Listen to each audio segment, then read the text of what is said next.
Weavers, welcome to my YouTube channel. जो आप जानते हैं यूट्यूब चैनल का नाम इन्फोनॉमिक्स इंडिया है। तो हम यहाँ पे इकोनॉमिक्स और इन्वायरमेंटल साइंस के बारे में पढ़ते हैं। तो मेरा आज का जो वीडियो है वो आपको थंबनेल वगैरह से तो पता चल गया होगा कि अभी बीपीएससी के रिसेंट एग्ज़ाम आने वाले हैं। पीटी के 68 बीपीएससी पीटी एग्ज़ाम जो आने वाले हैं, उसमें हमारा जो सेक्शन है इकोनॉमिक्स वो हम कवर करने वाले हैं विद क्वेश्चंस। हम अभी से रेगुलर क्वेश्चंस कवर करेंगे, डेली 10-10 क्वेश्चंस कवर करेंगे। तो और इस क्वेश्चन ये सारे क्वेश्चन यहाँ पे मैं आप लोगों के टीचर के रूप में नहीं हूँ, I am here as a guide. आप लोगों को गाइडेंस देने के लिए हूँ कि हमें किस तरीके से क्वेश्चन को सॉल्व करने चाहिए, किस तरीके से उसे आप उसे एग्जामिनेशन हॉल में बैठे हो तो आप उसे कितने आसानी से सॉल्व कर सकते हो, ये सब ट्रिक्स हम इसमें जानेंगे। और हमारे पास लास्ट में, इस वीडियो के लास्ट में कुछ ट्विस्ट हैं जो मैं आप लोगों के साथ शेयर करूंगी वीडियो के लास्ट में। तो इसके लिए पूरे वीडियो में बने रहिए। और आइए चलिए हम स्टार्ट करते हैं हमारा आज का इकोनॉमिक्स का सेशन। तो हमारा पहला क्वेश्चन है प्रच्छन्न बेरोजगारी। प्रच्छन्न बेरोजगारी क्या होती है, आमतौर पर किस क्षेत्र में मौजूद होती है? प्रच्छन्न बेरोजगारी से मतलब ये है कि जिसमें एक ड्राई फेज आता है, जब आप कुछ काम नहीं कर रहे हो। तो वो एक जिस सीजन में कृषि मतलब आप देखो कि वो बेरोजगारी किस क्षेत्र में आ सकती है। सर्विस में तो नहीं आएगी, क्योंकि सर्विस हमेशा ही प्रोवाइड करवाई जाती है। उत्पादन जैसे अगर मान लीजिए प्रोडक्ट बन रहा है तो वो रेगुलर बेस पे बन रहा है, उसमें कुछ ही ऐसे क्षेत्र हैं जिसमें उसमें उत्पादन में प्रच्छन्न बेरोजगारी कभी ड्राई फेज आता होगा। पर कृषि एक ऐसा फेज है जिसमें आपको प्रच्छन्न बेरोजगारी रहती है। इसका सही जवाब होगा कृषि। लघु उद्योग, तो लघु उद्योग है, उसमें आपकी प्रच्छन्न बेरोजगारी को हिंदी में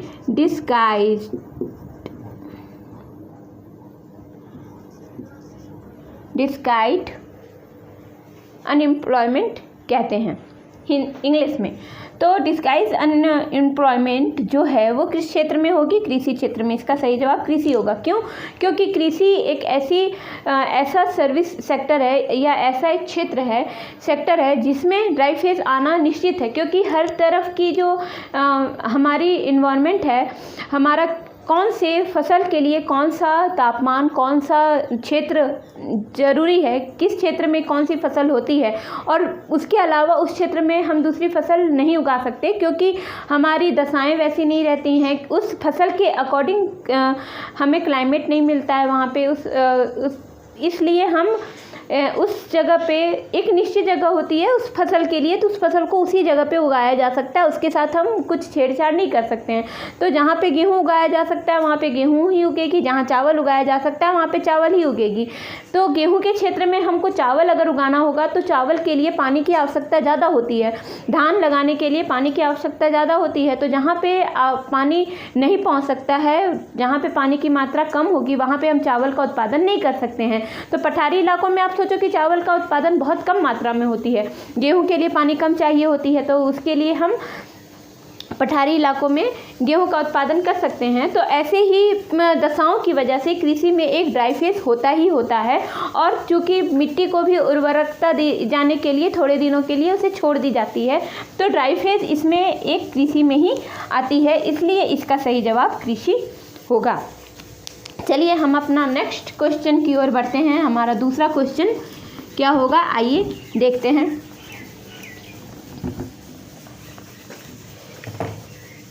हमारा दूसरा क्वेश्चन है प्रति कितने वर्ष। इसका मतलब कितने वर्ष में एक बार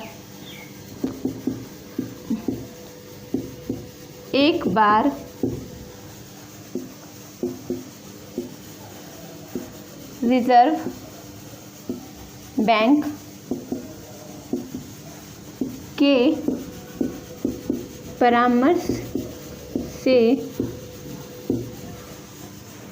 भारत सरकार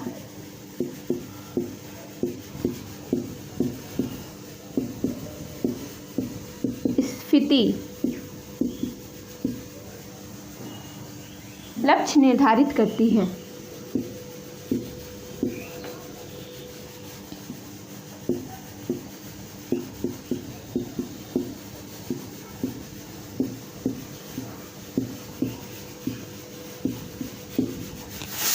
पहला 3, दूसरा 5, तीसरा 1 और चौथा 4। तो हमें देखना क्या है, हमें क्वेश्चन को ध्यान से देखना है। क्वेश्चन क्या पूछ रहा है, कितने वर्ष में एक बार रिजर्व बैंक के साथ भारत सरकार परामर्श करके स्फीति लक्ष्य निर्धारित करती है। तो जैसा जानते हैं कि रिजर्व बैंक का काम मुद्रास्फीति तय करना, मुद्रास्फीति से रिलेटेड जितने भी परामर्श होती है वो रिजर्व बैंक से ही भारत सरकार लेती है। तो इसलिए इसका क्या होता है ना कि पहले हर 5 वर्ष का एक पंचवर्षीय योजना लागू होती थी, तो हम उससे इसे रिलेट कर सकते हैं और ये इसका सही जवाब 5 वर्ष होगा। पंचवर्षीय योजना नीति आयोग के आने के बाद से पंचवर्षीय योजना बंद हो गई है। पंचवर्षीय योजना 11वीं पंचवर्षीय योजना तक चली थी, उसके बाद फिर नीति आयोग का निर्माण हुआ और नीति आयोग के द्वारा योजनाएं बनाई जाने लगी। लेकिन फिर भी स्फीति नीति आयोग जो है वो आयात निर्यात से रिलेटेड सारे सुझाव भारत सरकार को देती हैं, उससे रिलेटेड कुछ नीतियां बनाती हैं। लेकिन स्फीति मुद्रास्फीति से रिलेटेड नीतियां कौन बनाती हैं, तो रिजर्व बैंक बनाती हैं। इससे हमें ये भी पता चल गया। तो ये इसका सही जवाब होगा 5 वर्ष, प्रत्येक 5 वर्ष में वो भारत सरकार रिजर्व बैंक से परामर्श करके और मुद्रास्फीति से रिलेटेड लक्ष्य निर्धारित करती है। अब हमारा है तीसरा क्वेश्चन। आइए हम झटपट अपने 10 क्वेश्चन के लक्ष्य तक, आज का जो लक्ष्य हमारा है 10 क्वेश्चन, हम उस तक पहुँचे। हमारा तीसरा क्वेश्चन है आज का, निर्यात और आयात के मुद्रा के प्रवाह के बीच की कमी को क्या कहा जाता है। निर्यात और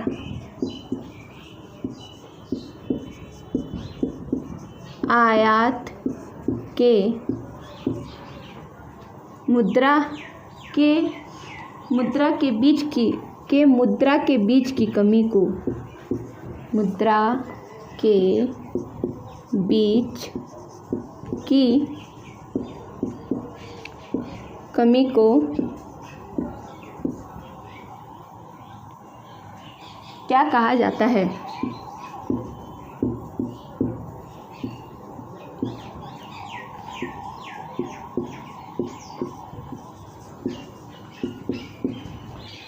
पहला है विदेशी मुद्रा भंडार,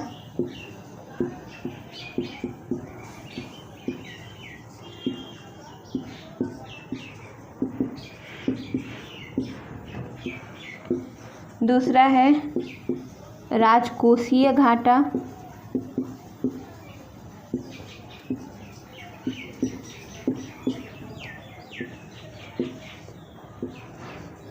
तीसरा है चालू खाता घाटा और चौथा हमारा ऑप्शन है भुगतान का शेष।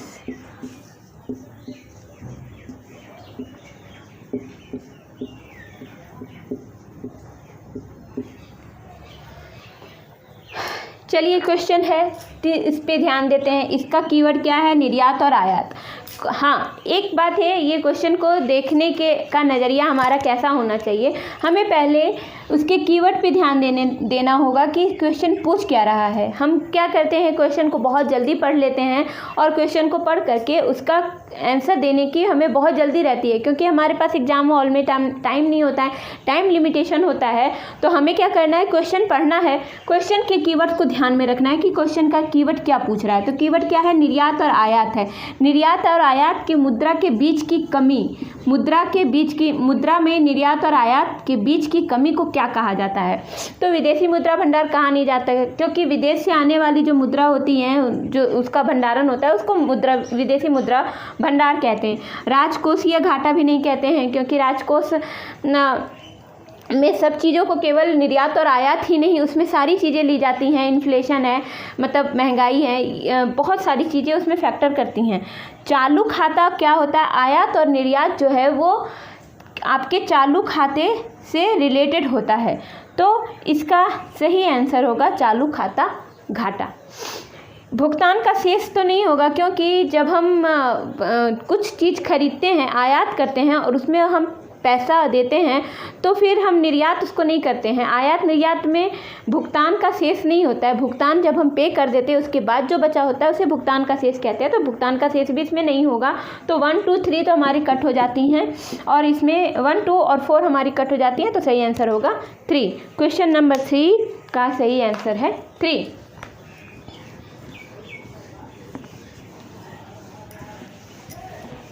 क्वेश्चन नंबर 4 की ओर चलते हैं। हमारा क्वेश्चन नंबर 4 हमसे क्या पूछ रहा है, चलिए हम देखते हैं। क्वेश्चन नंबर 4 है, निम्नलिखित में कौन सा संगठन भारत में राजकोषीय नीति तैयार करता है?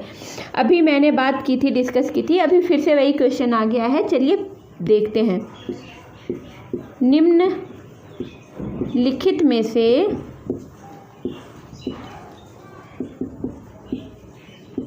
कौन सा संगठन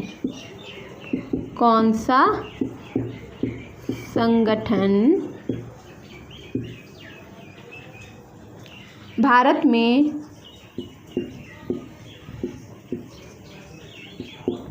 राजकोषीय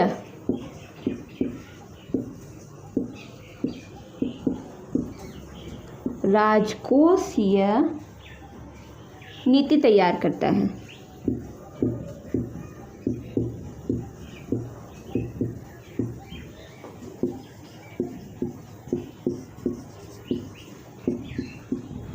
तो इसका ऑप्शन है पहला नीति आयोग, दूसरा है भारतीय वाणिज्य और उद्योग मंत्रालय,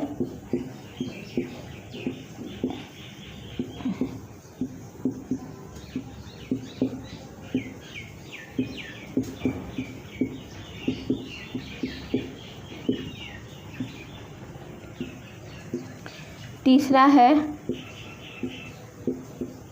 वित्त मंत्रालय, और चौथा है भारतीय रिजर्व बैंक।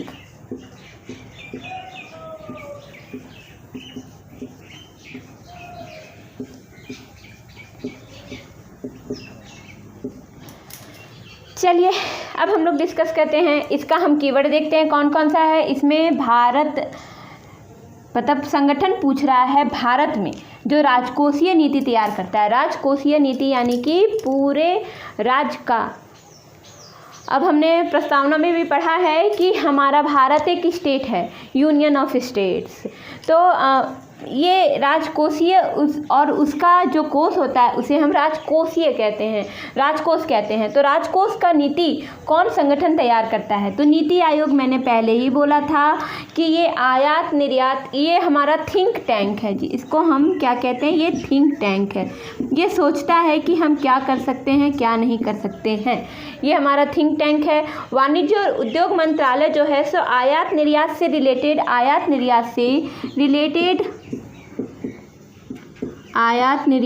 रिलेटेड नीति बनाती है। ये इससे ज़्यादा कुछ नहीं करती, आयात निर्यात वाली नीति बनाती है।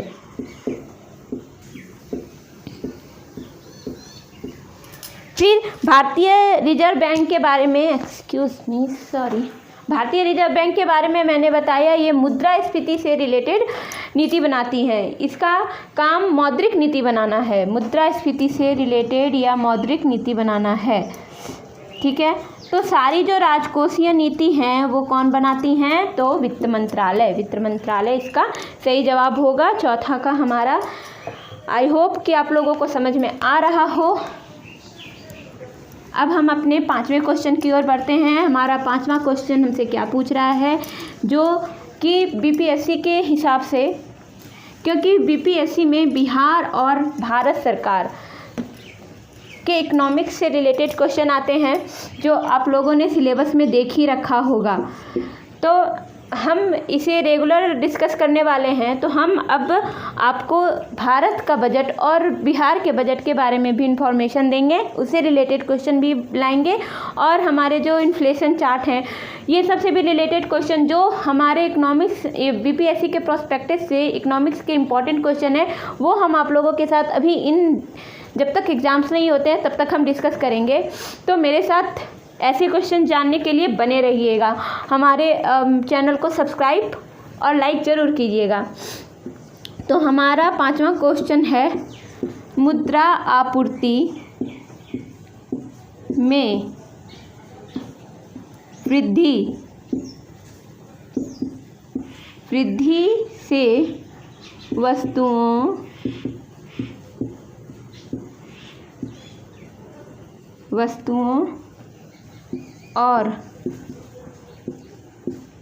सेवाओं की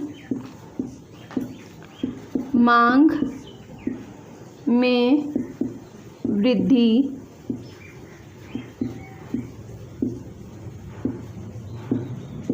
किससे होगी? तो हमारा ऑप्शन है सरकारी खर्च में कमी,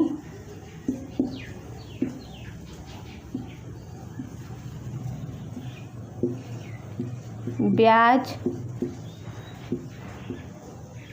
दर कम करना,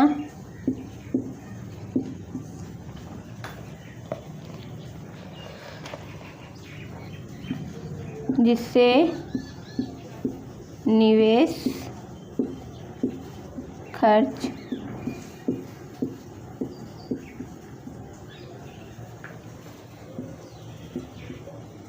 बढ़े।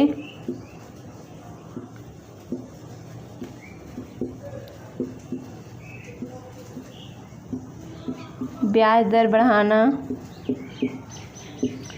जिससे निवेश खर्च कम हो,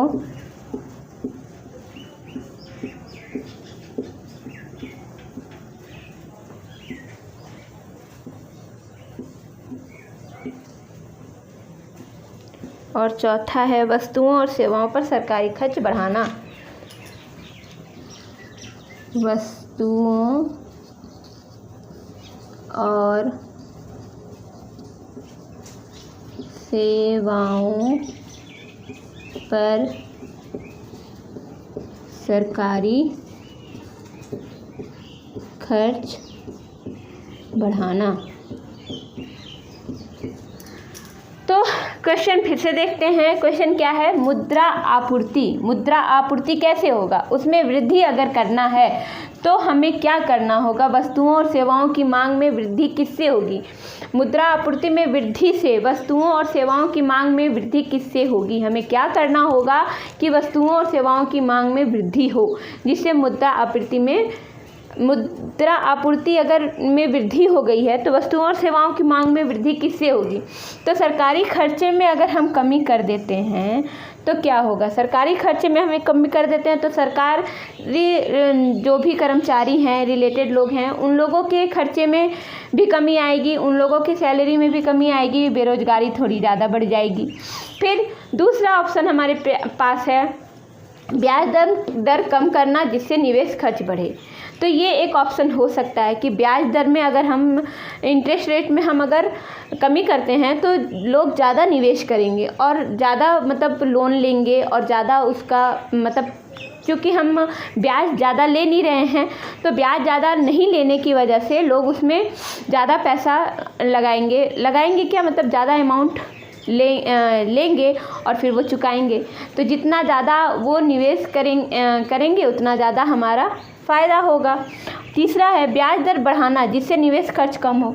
ब्याज दर अगर बढ़ जाती है, रेट ऑफ इंटरेस्ट बढ़ जाता है तो लोग लोन कम लेंगे और भी लोन तो भाई बहुत चीज़ों के लिए मिलती है, तो उससे क्या होगा ना कि लोग निवेश जो कर रहे हैं वो कम करेंगे। वो उसके बाद आप कहाँ से जनरेट करोगे वस्तुओं और सेवाओं की मांग को? वस्तुओं और सेवाओं पर सरकारी खर्च बढ़ाना। अगर वस्तुओं और सेवाओं पर सरकारी खर्च बढ़ा दिया जाता है, जीएसटी वगैरह बढ़ा दिया जाता है, तो लोग वस्तुओं और सेवाओं की मांग में कमी करेंगे, ना कि वृद्धि करेंगे। उसको लोग कम कंज्यूम करेंगे, ज़्यादा नहीं लेंगे। तो इसका सही जवाब इस हिसाब से ब्याज दर कम करना, जिससे निवेश खर्च बढ़ सके। और ब्याज दर में कमी होगी तो निवेश अपने आप ज़्यादा आएगा, जिससे वस्तुओं और सेवाओं की मांग में वृद्धि होगी। अगर ब्याज दर में कमी हो जाएगी तो हम ज़्यादा मोटरसाइकिल वगैरह, बाइक, कार्स, होम लोन ज़्यादा लेंगे और ज़्यादा वस्तु और सेवाओं में निवेश करेंगे और वस्तु और सेवाओं की मांग ज़्यादा बढ़ेगी। तो इसलिए इसका आंसर 3-2 करेक्ट है। तो अब हम आते हैं अपने छठे क्वेश्चन की ओर। छठा क्वेश्चन हमसे क्या पूछ रहा है? निम्नलिखित में से कौन मुद्रा के अवमूल्यन का सबसे संभावित प्रभाव होगा? निम्नलिखित में से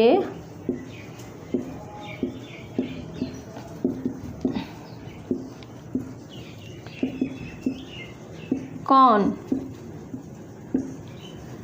मुद्रा के अवमूल्यन का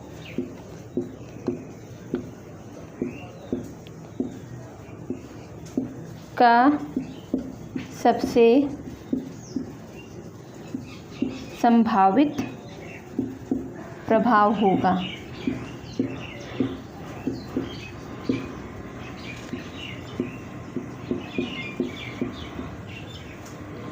पहला है आयात में वृद्धि,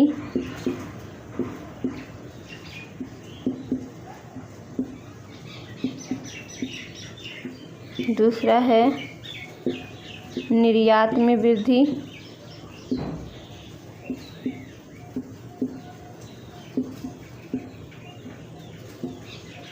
तीसरा है उच्च चालू खाता घाटा, और चौथा है मुद्रा स्फीति में कमी।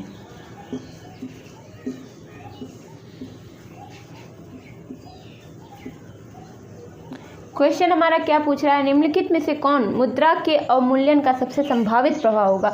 मुद्रा का अवमूल्यन का मुद्रा का अगर हम अवमूल्यन करते हैं, आकलन करते हैं, तो उसका सबसे संभावित प्रभाव किस पे होगा? तो आयात में वृद्धि, आयात में अगर वृद्धि होती है तो क्या हम ये मान सकते हैं कि ये मुद्रा का अवमूल्यन होगा? निर्यात में वृद्धि, क्योंकि ये दोनों प्रोस्पेक्टिव को हमें रखना ही है। फिर उच्च चालू खाता आयात और निर्यात दोनों को देख करके किया जाता है।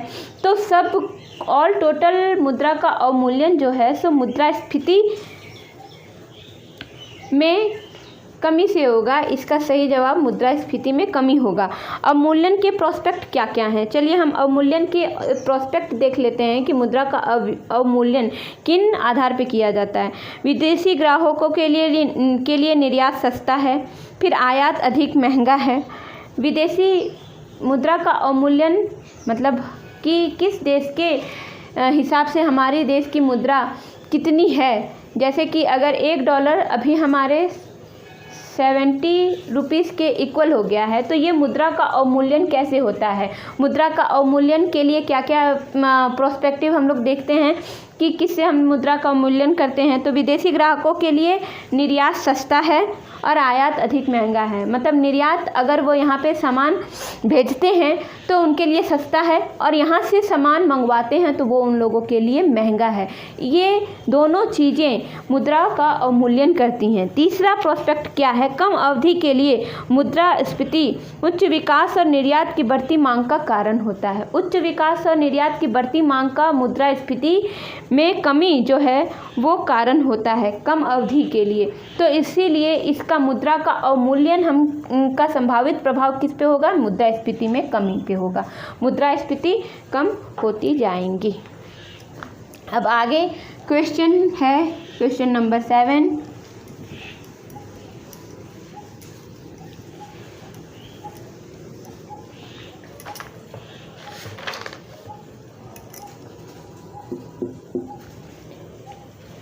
एक निम्न ब्याज नीति को किसके रूप में भी जाना जाता है? एक निम्न ब्याज नीति को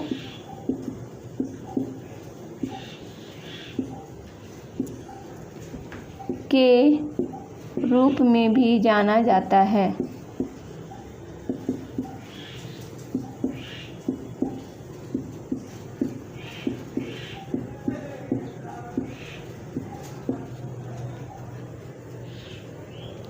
पहला ऑप्शन है आय सृजन नीति,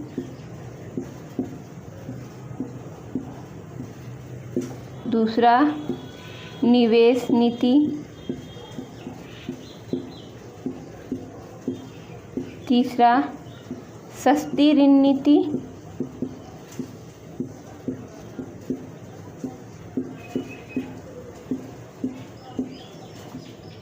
और चौथा है महंगी ऋण नीति।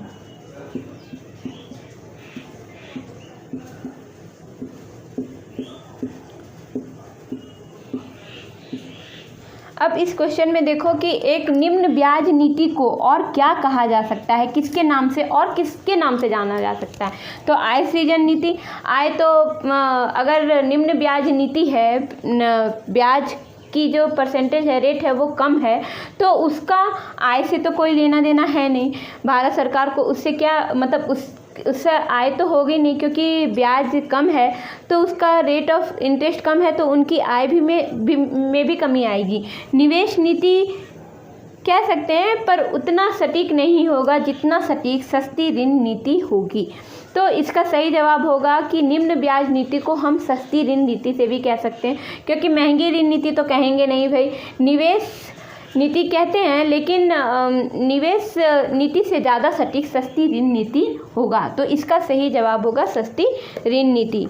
अब आइए हम अपने 8वें क्वेश्चन की ओर बढ़ते हैं। 8वां क्वेश्चन हमारा क्या है? मैं जानती हूँ कि मेरी वीडियोस थोड़ी स्लो हैं, पर मैं जितना स्पीड पढ़ाऊँगी आप लोगों में से बहुत लोग ऐसे होंगे जिन्हें मेरी बातें समझ में ही नहीं आएंगी। तो मैं चाहती हूँ कि थोड़ा स्लो विंस रेस। हमेशा आप जानते हैं कि कछुआ रेस जीत जाता है, और अगर आप स्पीड चलते हैं तो आप, हाँ ये ज़रूर है कि आपको टाइम के अंदर ही सारी चीज़ें मैनेज करनी होती हैं, तो हम उसके हिसाब से भी करते हैं। अब हम देखते हैं NPA, हमारा 8वां क्वेश्चन जो NPA से है, जिसे हम नॉन परफॉर्मिंग एसेट यानी कि गैर निष्पादित संपत्ति भी कहते हैं, को निम्नलिखित में से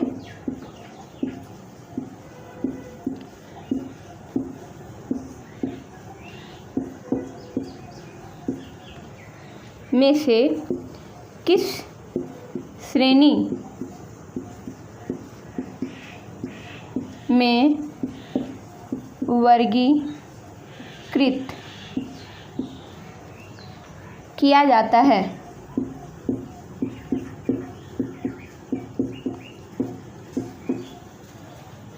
एसेट मतलब आप जानते हैं कि संपत्ति होती है। एसेट मतलब संपत्ति होगी, और नॉन परफॉर्मिंग एसेट मतलब जो संपत्ति हमारे लिए कुछ परफॉर्म नहीं कर रही है, उसे हम NPA कहते हैं। बैंक के भाषा में अगर आपने ऋण लिया है, तो आपने अगर कुछ में निवेश किया है, आपने लोन लिया है, तो आप एक एसेट हो जो एसेट बैंक ने जनरेट किया है, और अगर आप वो ऋण नहीं चुका पाते हो तो आप NPA में काउंट हो जाते हो, नॉन परफॉर्मिंग एसेट, जिन्होंने कुछ भी परफॉर्म नहीं किया है। तो इसको किस श्रेणी में वर्गीकृत किया जाता है? पहला है घटिया संपत्ति, दूसरा संदिग्ध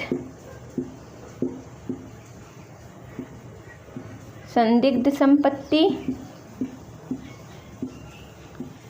तीसरा है नुकसान की संपत्ति। अब हमारा ऑप्शन जनरेट होता है A B C D। A में 1 और 2 है, B में 2 और 3 है, 3 में 1 और 3 है और डी में 1 2 3। अब बताइए कि इसका सही जवाब क्या होगा। तो नॉन परफॉर्मिंग एसेट मैंने बता दिया कि क्या होती है।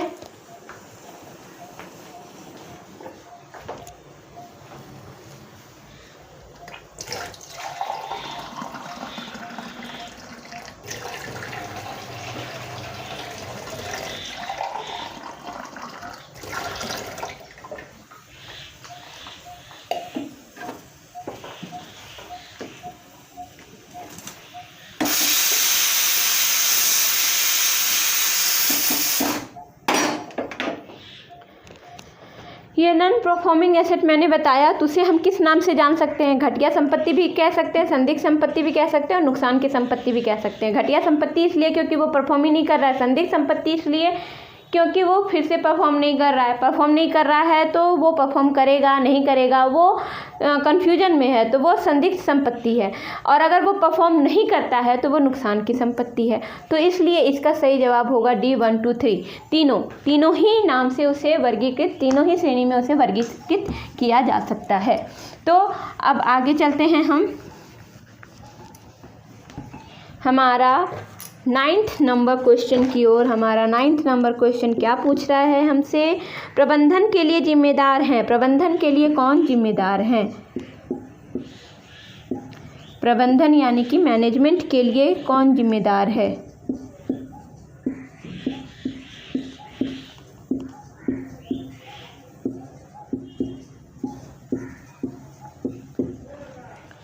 पहला, केंद्रीय सरकार। केंद्रीय सरकार। दूसरा, केंद्रीय बैंक। तीसरा, भारतीय स्टेट बैंक।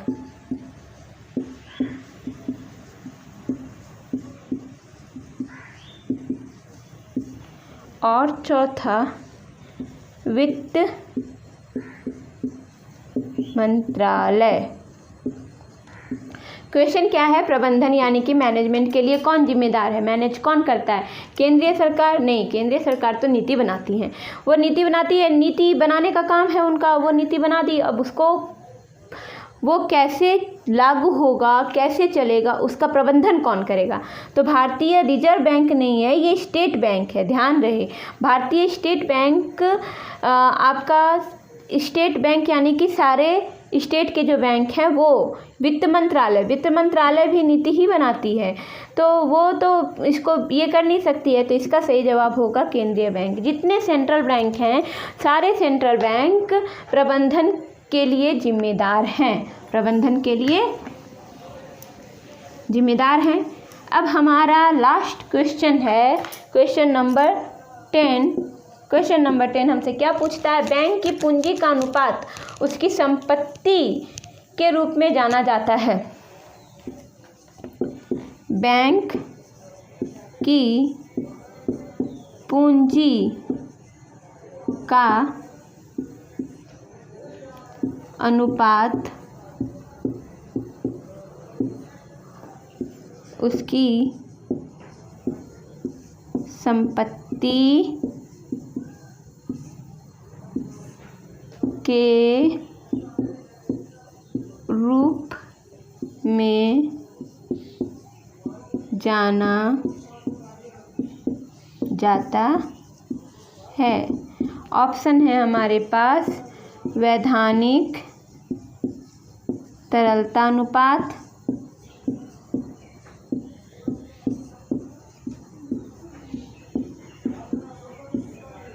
दूसरा है नकद आरक्षित अनुपात,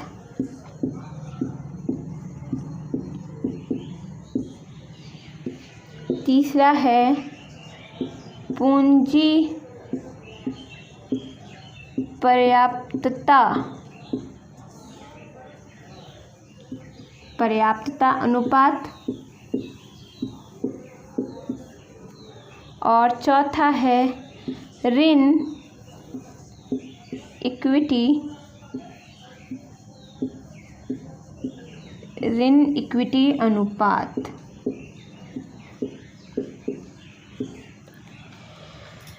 ये हमारा 10वां क्वेश्चन है। बैंक की पूंजी का अनुपात उसकी संपत्ति डैश के रूप में जाना जाता है। उसकी संपत्ति किस के रूप में जाना जाता है? ये हमारा 10वां क्वेश्चन है। अब बारी है ट्विस्ट की। मैंने बात की थी कि वीडियो में ट्विस्ट है, तो हमारा आज का ट्विस्ट यही है कि ये 10वें क्वेश्चन का आंसर, 10वें प्रश्न का उत्तर मैं नहीं देने वाली हूँ, ये आप लोग मुझे बताएंगे। ये आप लोग कमेंट सेक्शन में मुझे कमेंट करके बताएंगे कि इसका सही जवाब क्या होगा। जो मुझे सही जवाब बताएगा मैं उसका नाम अपने नेक्स्ट वीडियो में अनाउंस करूँगी कि उन्होंने सही जवाब बताया है, और उन्हें एप्रिसिएशन तो मिलेगा ही, लेकिन एक ट्विस्ट ये भी है कि आपको इसका सही व्याख्या करना होगा कि आपने जिस आंसर को चुना है उस आंसर के सपोर्ट में आपको जवाब भी देना होगा। आपको बताना होगा कि वो सटीक क्यों है, इतना सटीक क्यों है। जैसे मैंने और भी क्वेश्चंस के आपको एक्सप्लेन किए, वैसे ही आपको एक्सप्लेन करना होगा कि वो क्वेश्चन इतना आंसर वो इतना क्वेश्चन के अनुरूप क्यों है और क्यों उतना सटीक है। जो मुझे सबसे सटीक जवाब देगा मैं उन्हीं का नाम अपने नेक्स्ट वीडियो में अनाउंस करूँगी। तो ये हमारा आज का ट्विस्ट है। हमारे 9 क्वेश्चंस आई होप आप लोगों को समझ में आए होंगे।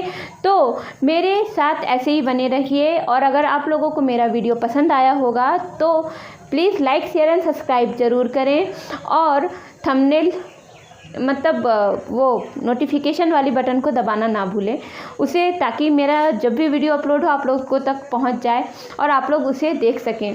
तो इसी नोट के साथ मैं आज की अपनी वीडियो यहीं पे एंड करती हूँ। Thank you and have a nice day. Bye bye my viewers, love you my viewers, bye.